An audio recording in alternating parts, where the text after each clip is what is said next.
रहमतुल्लाह basics of Islam में आप तमाम नाजरीन का खैर मकदम है। मैं आपकी दुआओं के साथ हाजिर हूँ। ये जो आने वाला कल होता है, ये इंसान के लिए दरअसल एक धोखा है। और ये जो आने वाला कल है, ये जो लफ्ज़ है ना, वो ये इंसान को शर्म और वक्त ज़ाया करने से बचाता रहता है। शर्म से बचाता है, वक्त ज़ाया करने से बचाता है। इंसान कहता रहता है ना कि आने वाले कल में मैं ये काम कर लूँगा, मैं फिर कभी इस काम को कर लूँगा। ये जो आने वाला कल है, ये इंसान की ज़िंदगी में इस लफ्ज़ के अलावा कोई लफ्ज़ ऐसा नहीं है इंसान की ज़िंदगी में जो इतनी ज़्यादा बर्बादियों, इतनी वादा खिलाफियों, इतनी हिमाकतों, इतनी बेवकूफ़ियों का ज़िम्मेदार हो, सिवाय कल के लफ्ज़ के। और ये जो कल का लफ्ज़ है, अगर आप देखेंगे कि तो अक्लमंदों की डिक्शनरी में आपको कल का लफ्ज़ इनके रजिस्टर में नहीं मिलेगा।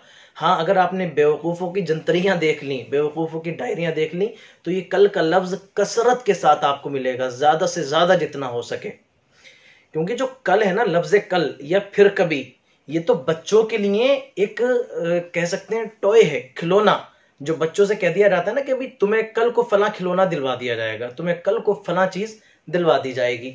जब आप कामयाबी की शाहराहों पर निकलेंगे तो आपको देखने को मिलेगा कि बहुत से अपाहिज सिसकते हुए ये शिकायत कर रहे हैं कि हम कल के चक्कर में बर्बाद हो गए, हमने अपने ज़रूरी कामों को कल के चक्कर में छोड़ा। वजह क्या है कि हमारे हालात ऐसे हो गए हैं कि ये जो कल है ये कभी आता ही नहीं। इस कल को हम कभी आज बनाने की कोशिश नहीं करते। वो एक लाइन थी ना कि कल करे सो आज कर, आज करे सो अब।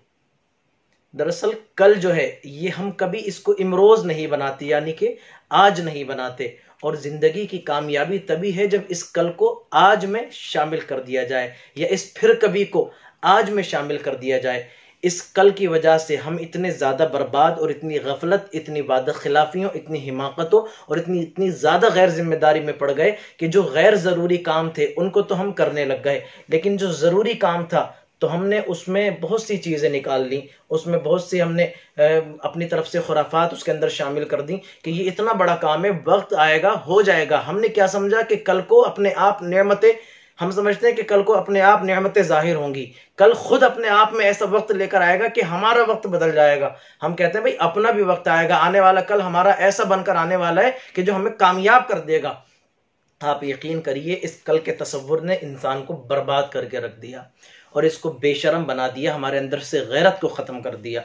क्योंकि जो भी काम है, ये तो इस्लाम भी हमारा कहता है कि वक्त पर काम किया जाना चाहिए, वक्त की कदर करनी चाहिए, वक्त की अहमियत को जानना चाहिए। और वक्त की अहमियत का जानना यही है, जो ज़रूरी और अहम काम है हमें लगता है कि हम आज कर सकते हैं तो हमने आज ही करना है, कल पर नहीं टालना। क्योंकि लम्हा लम्हा हम मौत के करीब भी हो रहे हैं और किसी लम्हे का हमें भरोसा भी नहीं है कब हमारा इंतकाल हो। जो ज़रूरी और जायज़ काम है उनको वक्त पर किया जाए, उनको ये कहकर उनकी अहमियत को कम ना किया जाए कि इनको हम कल कर लेंगे। तो मैं बस बताना ये चाहता था कि कल के ऊपर भरोसा रखने वाले लोग अक्लमंद नहीं हैं। जो अक्लमंद हैं वो वही लोग हैं कि जो अपने काम को बरवक्त कर लिया करते हैं। अल्लाह ताला इन बातों की सबसे पहले मुझे, उसके बाद आप सबको समझ दे और हम सबको अमल की तौफीक दे। व आखिर दावाना अनिल हम्दुलिल्लाहि रब्बिल आलमीन। अल्लाह हाफिज़।